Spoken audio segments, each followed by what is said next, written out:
for being here. Joining me today, I'm John Donnelly, Chief of the District of Columbia Fire and EMS Department, and I'm representing the Unified Command Team that is operating today.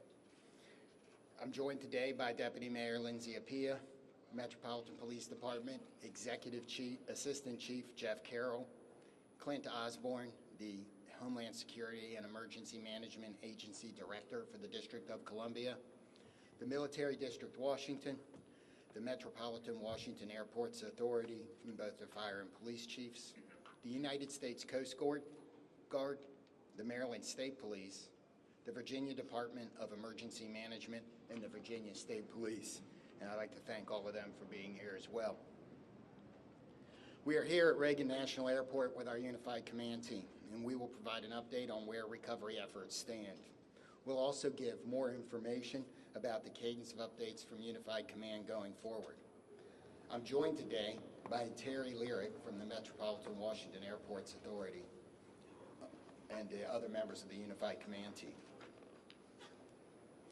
As we continue to learn more about the victims, we are sharing our prayers and condolences with the families of the loved ones and those who were lost in this tragedy. And I want to thank again our response teams for their heroic efforts over the past 30 or so hours, including the team on this site, as well as the teams that are supporting the families. This is heartbreaking work. The National Transportation Safety Board is leading the investigation into what happened, and they will be providing updates later this afternoon. We will not be talking about the investigation in this conference. So Terry Lyric from the Metropolitan Washington Airports Authority will now provide an update on airport operations, and then I will update you on the activities since our last briefing and the activities over the next operational period. Thank you, Chief. Again, my name is Terry Lyric. I'm the Vice President Airport Manager of Reagan National Airport. Just kind of wanted to give an update on where we stand. As we know, the airport is open and operating. We are in a reduced capacity and a reduced arrival rate due to the proximity of the recovery site. We do have 2 of our 3 runways that are closed. So as always, we do want to encourage passengers to reach out to their airlines for any potential flight delays. Typically, a full schedule here at National Airport would encompass about 800 flights a day using those 3 runways. We've had several, obviously, cancellations yesterday. Airlines are resuming as much as possible normal operations. I think we have about 100 flights or so canceled today. I do want to just recognize a lot of the airport teams who work behind the scenes, and we are here to support and coordinate with the ongoing recovery efforts, as well as working with NTSB in their investigation. With that, I'll just turn over my remarks to the next speaker. Thank you.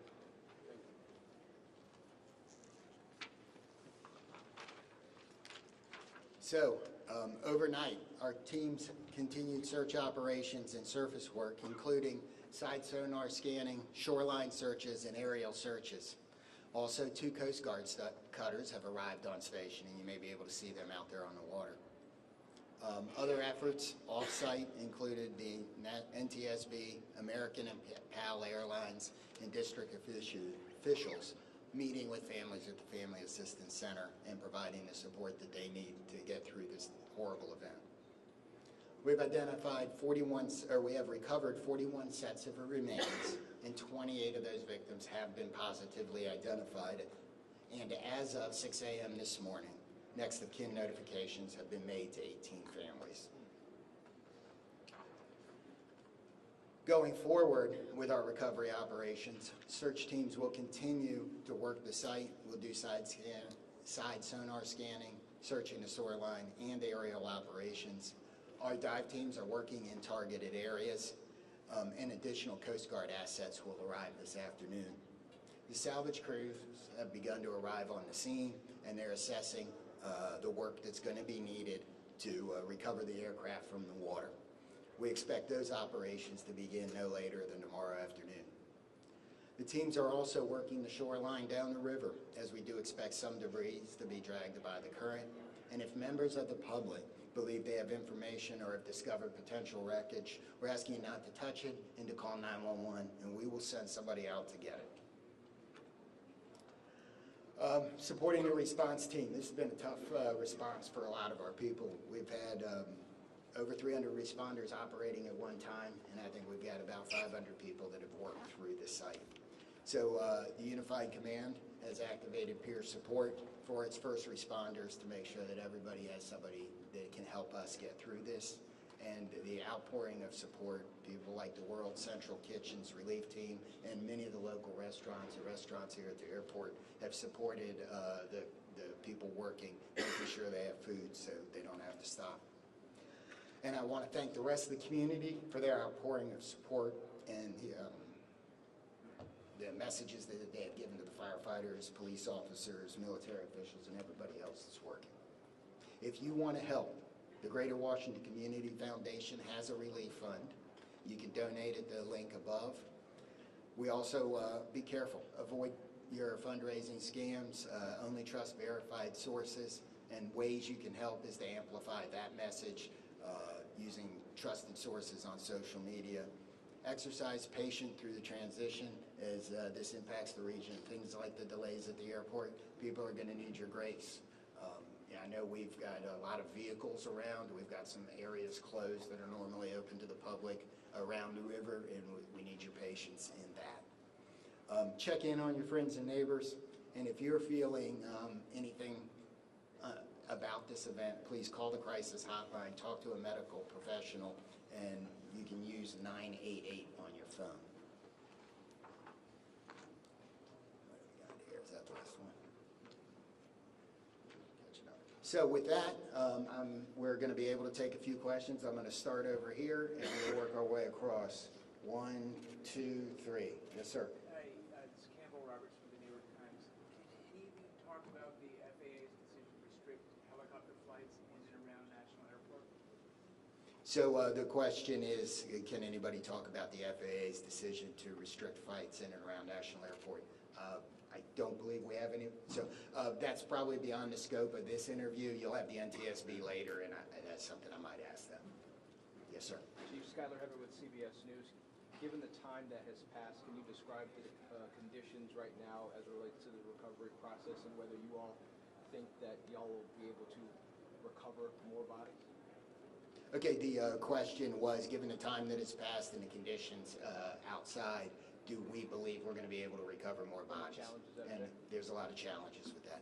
So I'm going to answer that one. I'm going to say that, yes, we expect to recover all of the bodies. We have that's why our teams are still working. We're going to have to work with the salvage company to do some of that work. Yes, sir. If I may ask a question on behalf of the Reagan National Airport. This is Alex Gabriello with News Nation. A lot of questions now circulating about the crowded airspace surrounding this airport.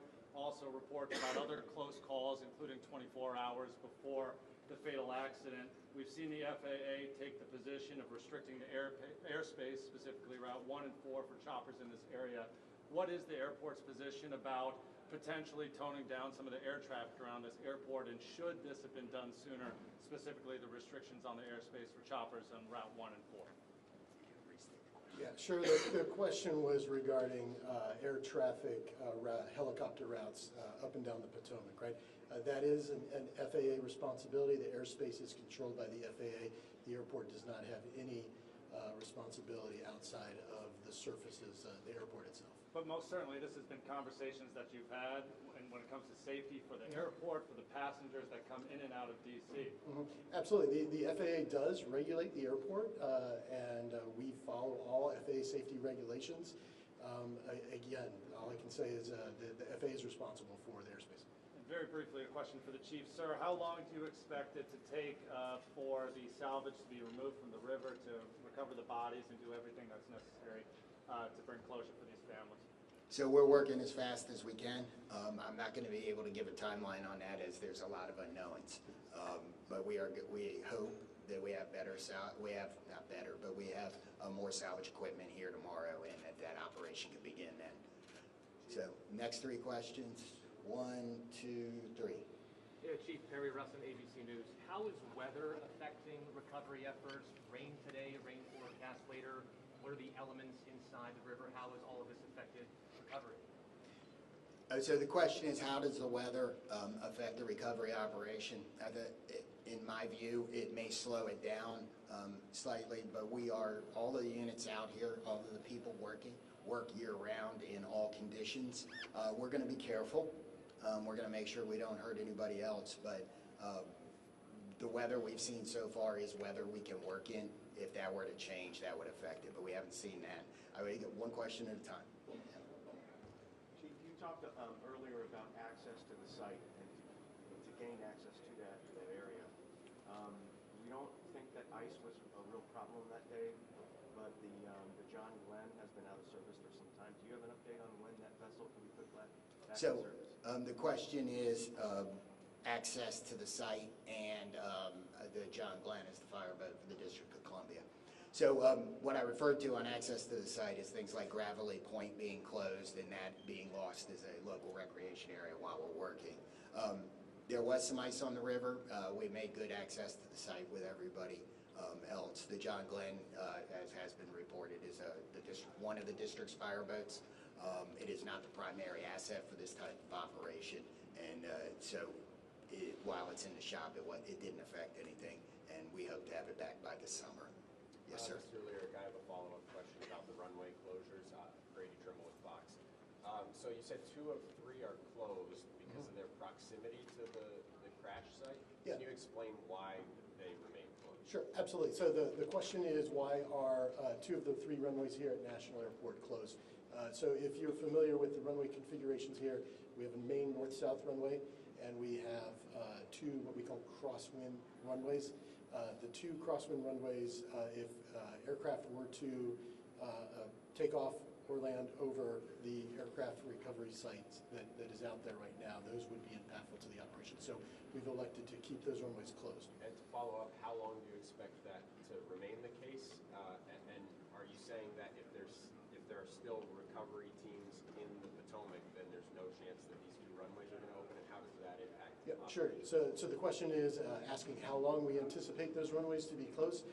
That's a dynamic situation. We worked with the FAA. I think what we've communicated is we anticipate, our expectation is a week. However, we'll reassess on Monday, and as the recovery efforts go, it's a fluid situation, obviously. Yeah.